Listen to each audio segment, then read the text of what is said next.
So first, the review. You guys understand this? We've been talking about this. There's Pharaoh here, right? This Pharaoh with the two paths, a conspiracy of death, and then the whole conspiracy of love lying here. And then Moses gets rescued out of the Nile, the path of death. Moses tries to rescue other people, and he has to run. And the 40 years in the desert, Midianite desert, turns out to be this fire, this burning fire that burns away the sillier dreams of Moses. And then he comes to this point, a burning bush, and then they have this argument, right? They have this argument, and the lesson last time was it pays to argue, right? Because we talked about how often we actually ignore God's prompting. We don't want to engage God in an argument or a conversation because we kind of know that God will win, so we ignore him. But we said, hey, we really need to start to engage God in a conversation, even an argument. Okay, so where Moses is now is this. So basically, he got the staff, he got Aaron, and now they're about to move back into Nile. He's moving in that direction, right? Which is symbolic. I think this is sort of symbolic of the Egypt, where he's moving toward Egypt, the pathway of Egypt, and all that it stands for. So I just wanted to kind of keep that whole symbolism in this drawing here. So there's Nile. He's moving back in to try to rescue people here, floating down the pathway of Egypt. And then Moses gets to Egypt, and he starts to speak to the Israelites, which was the main source of his insecurity. Remember, he just constantly is envisioning, what will I say to the Israelites? Like, never mind Pharaoh. He's like, what am I going to say to the Israelites? They're not going to believe me. Because last time I tried to do something with them, they said, who made you king and ruler over us? All of that. So then, that was the whole reason why he kind of argued with God back and forth here, right? So then, at the end of chapter 4, this is the conversation he has with the Israelites. Then Moses and Aaron went and gathered together all the elders of the people of Israel. Aaron spoke all the words that Lord had spoken to Moses. This is kind of interesting. Like, from this point on, when he's talking to Pharaoh, Moses and Aaron are talking to them together. But in this one, like, Moses totally has Aaron do it. So that's how deep his insecurity was. Aaron spoke all the words that Lord had spoken to Moses and did the signs in the sight of the people. So Moses doesn't even do the signs. And Moses is like, hey, you do it, right? And Aaron does it. And the people believed. And when they heard that the Lord had visited the people of Israel and that he had seen their affliction, they bowed their heads and worshipped. I mean, this is a good meeting. Moses' fears, it turned out to be a little bit overblown. Aaron speaks. They show them the signs. They tell the Israelites that God had seen their affliction, and people believe readily. They are really glad that actually Moses and Aaron are there, it seems like. So that's the kind of reception that Christians long for, man. In ministry, that's just like a dream reception. It's like, especially when you're scared about something. Like, the scariest person to share the gospel with, I think, is actually often our parents. Because that's the authority figure. Like, you have a non-Christian parent and you want to share the gospel with them, you're like, oh my gosh, right? I tried, actually. I became a Christian before my parents did. I was a Christian in high school. My parents were not. And that was so scary because I'm trying to tell my dad something. I'm like, Dad, what do you think about this? And he's like, shut up, like he just told me, Christians are stupid. Are you stupid? I'm like, oh, like, what?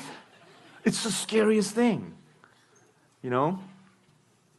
So let's imagine that you're scared and you pray. You ask your peers to pray. Can you pray? Please pray. I'm going to try to share the gospel with my parents. Please pray. So you finally go home and you're like, Mom, Dad, I've been wanting to talk to you about something, about, like my church and religion and God. And then they say, hey, your parents say, hey, you know what? We've been wanting to talk to you. Because we saw this course 101 thing on your bookshelf and we started reading it. Can you teach us? It's like, can you meet with me? And then you'll be like, you'll come out of that meeting like, Lord is with me. Like Chris Tomlin will appear and sing, and if our God is for us, then who can stand against us, right? And if our God is with us, what can stand against? Dun, dun, dun, dun, dun, dun, dun. You're like walking out like that, man. You're just like, right? Awesome. The scariest thing for Moses, they believe, they worship, they bow down, they worship. Oh, man. Now, chapter 5. Afterwards, Moses and Aaron went and said to Pharaoh, "Thus says the Lord." They're confident. They're just, "The God of Israel, let my people go, that they may hold a feast to me in the wilderness." But Pharaoh said, "Who is the Lord, that I should obey his voice and let Israel go? I do not know the Lord, and moreover, I will not let Israel go. Even if I knew, I won't let him go." So painful. It's sort of like after that, dun, dun, dun, dun, the parents call and goes, actually, parents tell you, because, never mind, we're too busy.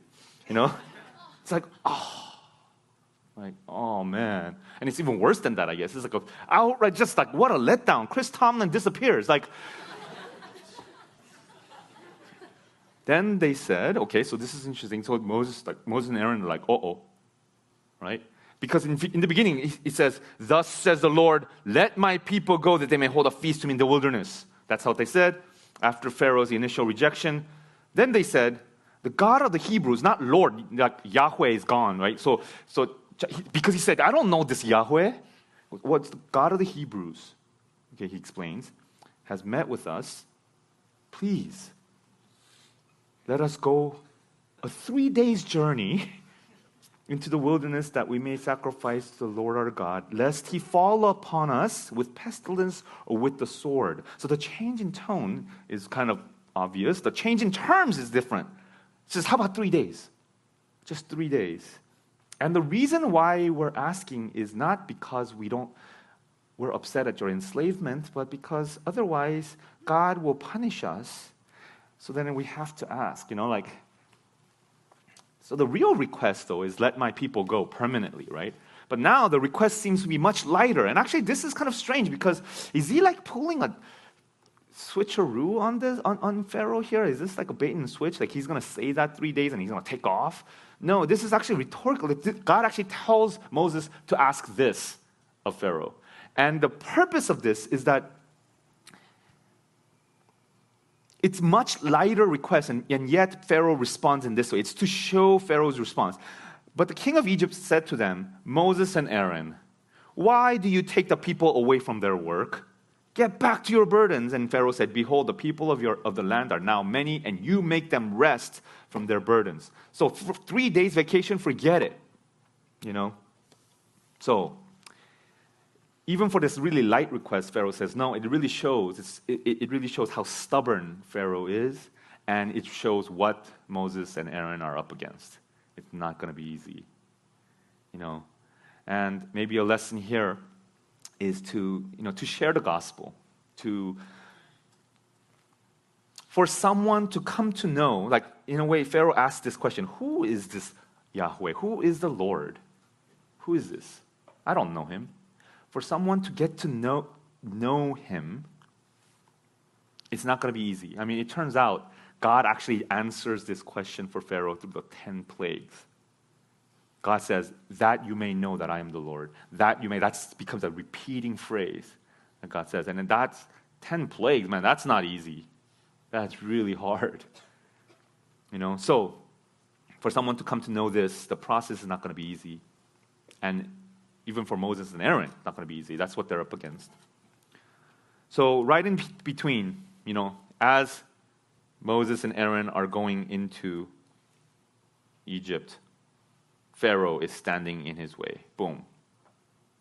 With the sword drawn. He has a sword. No, So the meeting with Pharaoh doesn't go well. Chris Tomlin is gone. The same day, Pharaoh commanded the taskmasters of the people and their foremen, You shall no longer give the people straw to make bricks, as in the past. Let them go and gather straw for themselves. But the number of bricks that they made in the past, you shall impose on them. You shall by no means reduce it, for they are idle. Therefore they cry, let us go and offer sacrifice to our God. Because they have so much time, they're thinking about worshiping God.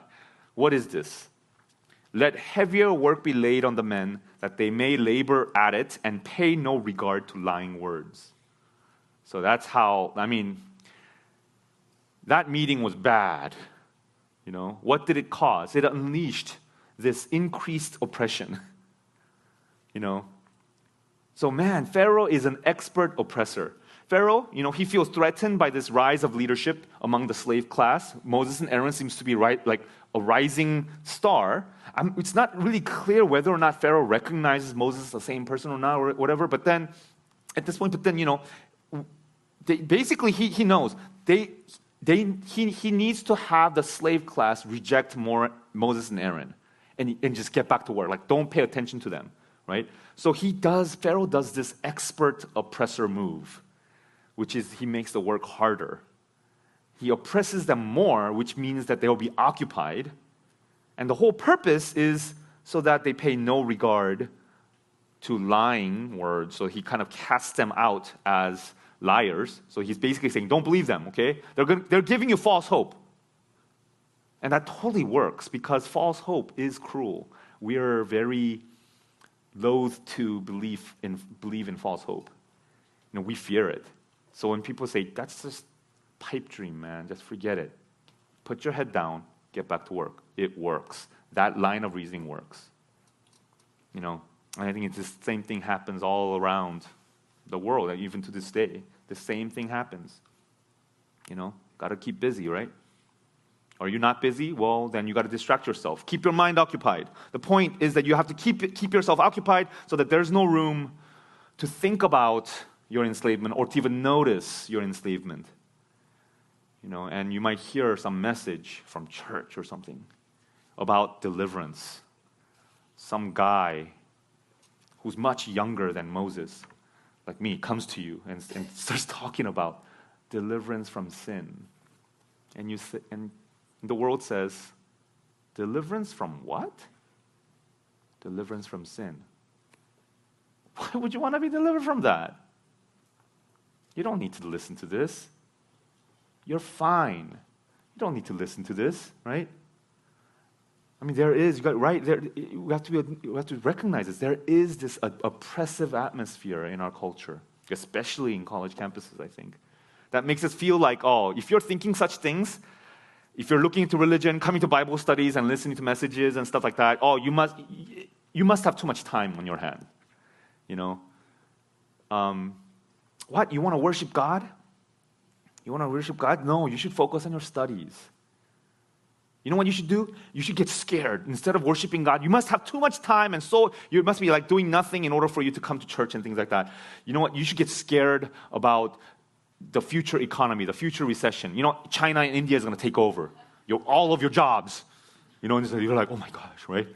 That's so true. So you need to protect yourself from the next recession. Put your head down and work. And the result is you feel like, oh man, what am I doing here? I have more bricks to make. I have to make bricks. And you dismiss the words of promise of deliverance, and it just feels like false hope. Well, sometimes the world's pharaohs just straight out and say the word of God is lying words. They just straight out and say it. Because they say stuff like, church is out to brainwash you. Right? You might have heard that kind of thing. Brainwashing, are you serious? Like, I've heard that before, You listen to look, are you being brainwashed here? Because you're listening to this message, taking notes, some of you, and trying to see understand what I'm saying, and your critical apparatus of your brain is on, because first of all, it's speech, which engages your left hemisphere, which is a critical apparatus and stuff like that. Because you are seeing if you're agreeing with this, if this is true, and things like that. You're kind of filtering what I'm saying. This is not brainwashing. You know what brainwashing looks like? It's the media. movies and music, you're not sitting there watching that movie thinking, what's the message of this movie here? What is the message or the messaging of this music that I really like? Even as you're singing along, right? You don't ask questions like, do I agree with this? No, you're letting it all go in. You're opening the brain, turning off your prefrontal cortex and your left hemisphere, and then, right? I mean, actually, science has actually shown that your your right hemisphere is turned on for 30 minutes even after you turn off the screen, which means that it's actually storing all the emotions that you just felt, whether you like it or not, guys. So that's brainwashing. I mean, who's brainwashing you, right? So I just wanted to rant on that a little bit. Okay. So the taskmasters and the foremen of the people went out and said to the people, "Thus says Pharaoh, I will not give you straw. Go and get your straw yourselves, wherever you can find it, but your work will not be reduced in the least." So the people were scattered throughout all the land of Egypt to gather stubble for straw. The taskmasters were urgent, saying, "Complete your work, your daily task each day, as when there was straw." And the foremen of the people of Israel, whom Pharaoh's taskmasters had set over them, were beaten and were asked, "Why have you not done all your task of making bricks today and yesterday, as in the past?" So here, there's a little structure here, like a hierarchical structure. There's Pharaoh. There's Pharaoh on top, and there's probably many layers. But as far as the actual work crew of the slave, class and things like that, there seems to be taskmasters here, and then there's foremen, and then the slaves. Okay. So then the taskmasters actually kind of seems to report directly to Pharaoh, and they needed to produce. So they have to report back to Pharaoh. So then they push the foreman, okay? They push the foreman who will now then push the slaves. And when the Israelites didn't produce, the taskmasters beat the foreman. Okay, so the oppression passes down, right? So they're like all stressed out here, and they're like, boom, they're beating them. How come? And then foremen are like stressing out. But in a way, I mean, each part of this line of thinking, if you think about it, like, would they consider themselves the oppressor?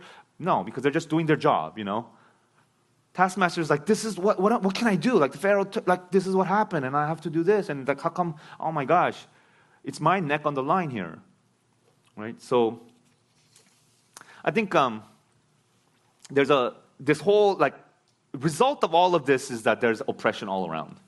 And there's an increased oppression. And there's a disturbing lesson for all Christians who share the gospel of deliverance. This is what the ironic and disturbing lesson is this. This is what the entrance of Moses and Aaron unleashed. It unleashed more oppression. Right? It increased pain. And that might be the case, actually, when you try to share the gospel of deliverance. Are you okay with that? And we're going to talk about that a little bit more later, but let's move on here. So it says, "Then the foremen of the people of Israel came and cried to Pharaoh, 'Why do you treat your servants like this? No straw is given to your servants, yet they say to us, make bricks, and behold, your servants are beaten. But the fault is in your own people.'" So here it is. Okay, so there's an important background here. Some of the foremen, okay, so there's some of the foremen that are Egyptians. So there's a taskmasters and foremen. They're both Egyptians. But then some of the foremen were Israelites. Okay? And think about that. Like, some of the ones who need to beat the slaves to get work done are Israelites themselves. Well, you can kind of understand how this would work. Right? There's been 400 years of slavery in Egypt. That's older than America. Okay? So it's been 400 years of slavery. It's been generations and generations of people. And some of the slave class, maybe even some families of slave class, climbed the ranks and they made it. I mean, they did well. And there's something to protect there, right? They made it within that slave class. They rose to the top. Now, how would these Israelite foremen respond to Moses and Aaron? That's kind of an interesting question. Like, how would they respond? Because Moses and Aaron comes and goes, we'll deliver you. Oh, we're no longer being in Egypt? You know, what? So that's kind of an interesting thought. Now, these Israelite foremen, it seems like they missed the memo about Pharaoh decreeing this. They weren't there probably, obviously they weren't there at the meeting with Pharaoh. So then they're getting beaten by the taskmasters, and they think like the taskmasters are just doing this out of no good. So then they skip the taskmasters, they go directly to Pharaoh, okay? So they cry to Pharaoh, why do you not know that your servants are beaten, but the fault is in your own people? So they're saying, taskmasters are doing this. This is messed up, right? So they don't know, they were clueless to the fact that Pharaoh gave them the decree. So then Pharaoh tells them, but he said, you are idle. That is why you say, let us go and sacrifice to the Lord. Go now and work. No straw will be given you, but you must still deliver the same number of bricks. The foremen of the people of Israel saw that they were in trouble when they said, you shall by no means reduce your number of bricks, your daily task each day. So they realized that it was Pharaoh's decree, and the result is that they realize that they are in trouble. You know, oh no, it's a bad situation. This was Pharaoh's idea. And it's because Moses and Aaron said, let us go. Because you said, let us go and sacrifice to the Lord. Pharaoh said, it's because this is the cause, man, right here. So now they're clued in. Okay, so now they met Moses and Aaron who were waiting for them as they came out from Pharaoh. Think about this. Moses and Aaron were waiting for them outside the palace. So why? Like, they're nervous. Moses and Aaron are nervous about how this talk would go because they didn't get the memo either. Like, otherwise Moses and Aaron would have just told them, like, no, that's not going to go well. They're like waiting, like, oh, okay, for some reason, like our people are being beaten by taskmasters. They're doing this unreasonable, crazy thing by taskmasters, and maybe I don't know if they're the one who actually suggested or anything like that. We don't, probably not, but there they are. They're outside waiting for the Israelites to come out, the foremen to come out. And they said to them, this is the foreman said to Moses and Aaron, the Lord look on you and judge, because you have made us stink in the sight of Pharaoh and his servants, and have put a sword in their hand to kill us. Boy, they invoke the name of the Lord, and they're saying, it's your fault. This is so your fault. Now, this must have been really painful for Moses and Aaron to hear. But here's an insight here, I think, a question. Like, who do they not blame? Think about it. Who do they not blame? Now say it I'll say 1, 2, 3. Go ahead and say it out loud. Ready? Let's see. 1, 2, 3. Pharaoh, yeah, okay. Right? They don't blame Pharaoh, the true oppressor. The real source of oppression is Pharaoh, but they think it's Moses and Aaron.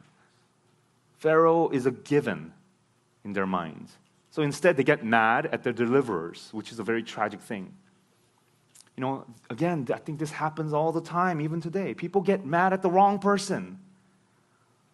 We simply assume like Pharaoh is simply assumed. Pharaoh is a given. So I started kind of thinking about this. Like, what are some ways in which this plays itself out, where Pharaoh of the world is simply a given, and we blame the wrong person? Well, I don't know, like college culture, I guess, right? That's what we've been talking about from the very beginning of this message series. Pharaoh being the college culture, where it says, of course you're supposed to live like blank, during college. Of course you're supposed to live for pleasure. Of course you're supposed to hook up and just kind of party it up and experiment. That's what college life is for. And then, your friends and your old friends are like, yeah, let's do that, let's do that, We sort of did that in high school too, and what we started in high school, let's finish it off in college, And then you go off to college, and then guess what? You run into Christians. You run into a church that's like serious. And then church comes along and they say stuff like, hey, don't go with the crowd. That path that you're on, it's denial, man. It's destruction. And then you say, hey, I think you're right. And you start to listen. You start to go, I think that's true. And you know what? The result, sometimes it's good, many times, the result is that you experience isolation from your friends. You feel ostracized from your floor. Old friends say, dude, what happened to you? You're no fun. And you say, well, you see, I've been going to this church, and I've been here. Oh, church! Don't listen to such lying words, or something like that. Some kind of form of that. What are you doing, man? He's like, and then they get mad at you. They make a meme about you. They take your picture and put a Puritan hat on you. And then they say, here's my friend, blank, Daniel, judging other people. I feel like you're judging me. Like that kind of stuff. Like you're like, what? And then what happens? Many times when you experience that kind of ostracization,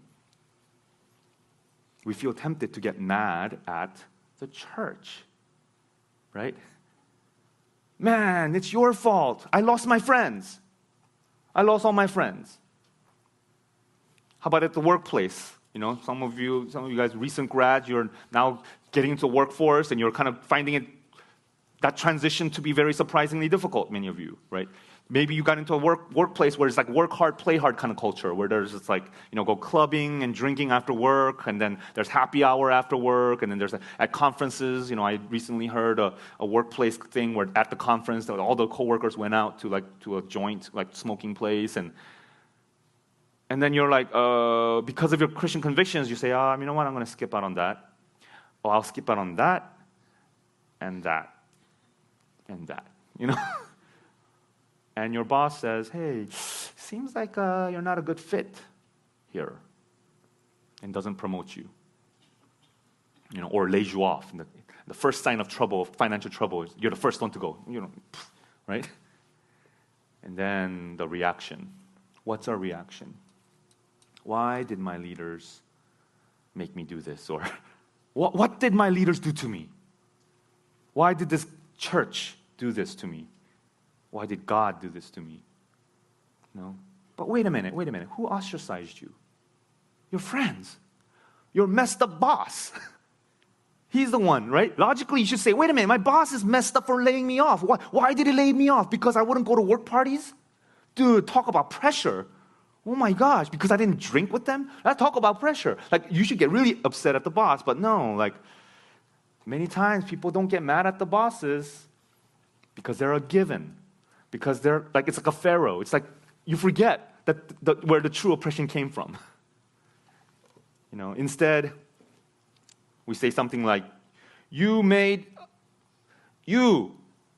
the leader or to your Christian friends, you made me stink in the sight of my boss. Put a sword in his hand to lay me off. Right? Yeah, maybe a one short, more mundane example. Netflix and games and church. How do they mix? Think about that. Netflix, games, church, and grades. How do they mix? You can think about, right? You know where I'm going with this, right? You get your grades back. You don't like it. Don't worry. If you like it so far, great, that's amazing. But very soon, you get to a point where you're like, oh no, You can expect it, okay? Because, you might have been really smart when you were in high school, but everybody was like that here, so, yeah. You won't like it. And then the first thing to blame or to take away from your busy schedule is what? Is church, right? You say, oh man, I spend way too much time at church. Wait a minute. Why don't you blame Netflix and YouTube and games? You can't blame those things. What? Because Netflix is Pharaoh. It's a given.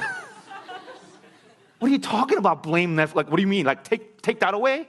Yes. What? You're crazy, So when people say, hey, maybe you should consider your entertainment as the first thing to go if you feel like you spent too much time, you didn't have enough time to study or something like that. Maybe instead of church, maybe you should let that go, blame that and push that away. And you're crazy. That's crazy talk. Or How about this crazier talk? When people say, hey, maybe, your church involvement and your serving at the church might, let's say it brings your grades down. It does bring your GPA down by 0.2% to 0.2 points. 0.2 points, that's, So you get a 3.5 instead of a 3.7 that would have been possible. And if somebody says, hey, as a Christian, maybe God wants you to get that 3.5, if that's the case. And you're like, right? Like, get away from me, cult. Like, get away. Are you crazy?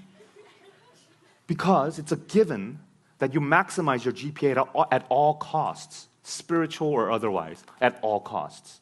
That's a given. Man, we need to challenge that. That's how powerful Pharaoh is. Pharaoh, really, to the Israelites, there's two gods two gods in them. It's like a fork in the road. Pharaoh and Lord. Pharaoh and God. Those are the two gods. But in the mind of the Israelites, Pharaoh is the default God. It's the unquestioned God, the unquestionable God. And the Lord is sort of like who, and they're now saying, who is this Lord? Like, as soon as he entered, problems occurred. So it's understandable, right? They were a slave nation for a long time, especially understandable for the Israelite foremen, right? Things were going okay. Not great, but because they were still slaves. For the Israelite foremen, within the system, they rose to the top of the food chain. And then suddenly Moses and Aaron show up, and then things did get worse. And they're not making it up, right? They are getting beaten. So it's not like just kind of a perspective. It's sort of like, look at the marks, man, Look at the bruises. They actually pay the cost. So the foremen are the ones, right? They are the ones who are saying this. The foremen are passionate about their blame of Moses. And then they're saying, the Lord look upon you and judge you. So you have to wonder, what does the freedom from Egypt look like for the foremen? This is sort of a guess, but during the 40 years of wandering that happens after this, after the 10 plagues and everything and the crossing of the Red Sea, many times actually Israelites try to rebel against Moses, and we'll be covering that in the later chapters. But some leaders among there are some times that where people of Israel actually rise up against Moses and Aaron so much that they want to stone Moses and Aaron. They want to kill them. And then they say, let's go back to Egypt and stuff like that. And there's these leaders, these kind of ringleaders that emerge from the rebellious Israelite community. And they're saying stuff like, it was way better in Egypt. Oh my God, do you remember the pots of meat that we sat around and garlic? And they talk about food. And you just have to wonder, though, if those leaders that emerged later were these foremen. Sort of makes sense, though, right? Because they're the community leaders, they're the social leaders, they're the foremen. They're used to that whole leadership structure. So the foremen had the most to lose by being delivered, in a way, right? And the foremen because the foremen also got the brunt of Pharaoh's anger. I think there's a warning here, that we have to kind of take in. We are the demographic that is most like the foremen. Everybody's trying to climb to the top, and we here. We sort of kind of succeeded. It was like a local minimum, local maximum. It's a very nerdy term, but you know what I'm saying? It's kind of low. It's like bottom, but then here we are, right? Yeah, among the group, or maybe for us, it's actually even more. It's more like this. Yeah. So we might not be the top of the world, but we've succeeded. We have some stuff to lose. And the message of deliverance, honestly, can be kind of threatening. And you end up asking the question, what will I lose? What needs to happen is that Israelites must learn, and Pharaoh should not get the unquestioned authority in our lives, that we can follow the true God. All right, this is one of the themes of Exodus account, so that the Pharaoh may know. He talks about this from Exodus 8 to Exodus chapter 11, went through the 10 plagues, keeps on repeating, so that you may know, so that Pharaoh may know, so he's talking to Pharaoh. But then, from Exodus 12 and on, until the entering of the promised land, God says to the Israelites, so that my people may know that I am the Lord. Samples of God trying to teach that to Israelites is here, Exodus 31. You are to speak to the people of Israel and say, above all, you shall keep my Sabbath, for this is a sign between me and you throughout your generations, so that you may know that I, the Lord, sanctify you, that your generations may know that I made the people of Israel, that you may know that I am the Lord your God. So he's talking to the Israelites here. And just like the Israelites, we must also learn to dislodge ourselves from serving Pharaoh, that we may know that God is God, that the Lord is our God, not Pharaoh. That we're not supposed to serve the world. We're supposed to serve the Lord. That's a hard lesson to learn because we've been bred for generations and generations to serve the world, to go for success, to go for the local maximum. And that's our purpose in life. Final verses of the chapter says this. Then Moses turned to the Lord and said, "O Lord, why have you done evil to this people?" It's kind of sad, right? Even Moses. "O Lord, why have you done evil to this people? Why did you ever send me? For since I came to Pharaoh to speak in your name, he has done evil to this people, and you have not delivered your people at all." Whew. Yeah. But it's true. He's basically, Moses is blaming God, saying, "You have done evil, like, why did you send me?" But it's true that it's actually upon Moses' entrance that there's now conflict, now there's pain. That's objectively true. So I think what we have to really understand from this is that deliverance is messy and painful because the world is set against God. And it's also because of our own hearts. There's a Pharaoh in our own hearts as well. So it's just pain all around. Deliverance is not easy. Think about it. Like, you want to deliver someone, let's say your friend is really dealing with some addictive behavior, some addiction, some shameful addiction, and you want to deliver your friend out of that. Is that going to be easy? Like, part of the addiction is that you are in denial. That's like one of the symptoms of addiction. Like, you're in denial about it, and you protect it. You protect the behavior and the ritualistic behavior and things like that. How about you want to deliver someone out of an sexually immoral relationship? That person's being destroyed by it. And you want to deliver that person out of it. How would that go? Oh man, it's not going to be easy. It's going to be really messy. In fact, the deliverer, you, trying to deliver that person, can and often will be blamed. Some people might even invoke the name of God on you, against you. Are you okay with that? Seen in a certain way, we are actually increasing the pain. I feel that way. In ministry, sometimes, right, here's a person who seems to be just at peace about his own sin. They're fine. They're like, yeah, this is what I do. And then I introduce the gospel to that person. Or maybe maybe this person is a Christian already, but then he's sort of made peace with his own sin. And there's an exhortation of sanctification that is in the Bible, so I'm bringing that to him or to her. And then suddenly there is guilt and shame, right? I've introduced guilt and shame and a sense of, like a disturbing sense into that person's psyche, and the pain increases. Now there's struggle. Now I'm saying, okay, how can I help you, man? Like, I need to keep you accountable for this. And why do all of this? Why introduce pain into that person's life? Sometimes I go, you know what? Like, in my darkest moments, I go, you know what? He was fine. Why am I bringing pain into this person's life? Well, because there's deliverance. Because there's freedom in Jesus on the other side. And you might get blamed. And when you get blamed, you might be tempted to blame God, saying, "Why did you ever send me?" Why is it so painful? Just a little recap here on the drawing. Well, Moses is coming in, and Pharaoh is, right, swinging his sword against Moses. But also because he is stabbing,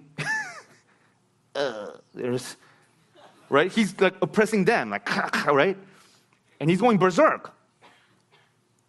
But not only that, these people who are being delivered, they have a sword, and they're like, get out of here, Moses, right?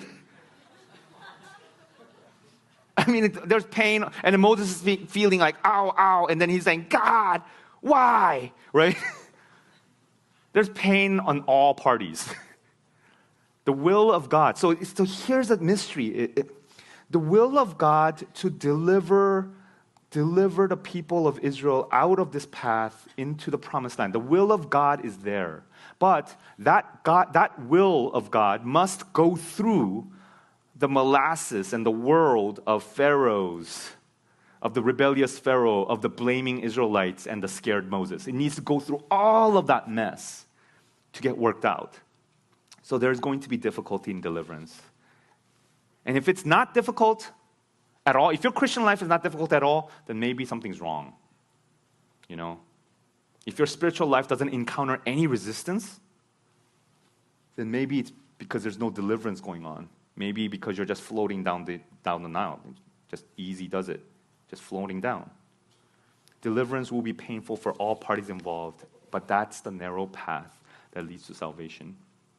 And that's how you will experience true rescue. Even as the person being delivered. I'm not just talking about the deliverer. Even as you're being delivered by God, by people of God, it's gonna feel painful. It's gonna initially, and maybe not even initially, maybe for a long term, increase the pain. But that's the narrow path. And we can be rescued from this world through the painful deliverance. You know, this world that is set on going away from God. And that's why. It's this situation that we're in. That's why it's painful. And I hope that you can really think about that and embrace the difficulty. And say, Lord, yes, this is what deliverance feels like. It is to increase the pain. There's a lot of blame going around, but instead of this kind of blaming each other and blaming God, help me, Lord. Now that I see the whole picture, help me to really embrace it and say, Lord, yes, give me the strength to endure. Okay, so let's just, as Stephen comes up to guide us in prayer, I want to just have you to think about however God has spoken to you. Just process that time, process what you just heard. Try to hold on to a phrase or an idea that you feel like God is speaking to you through. So I just wanted to give you that time to think, to pray, to reflect, or to write.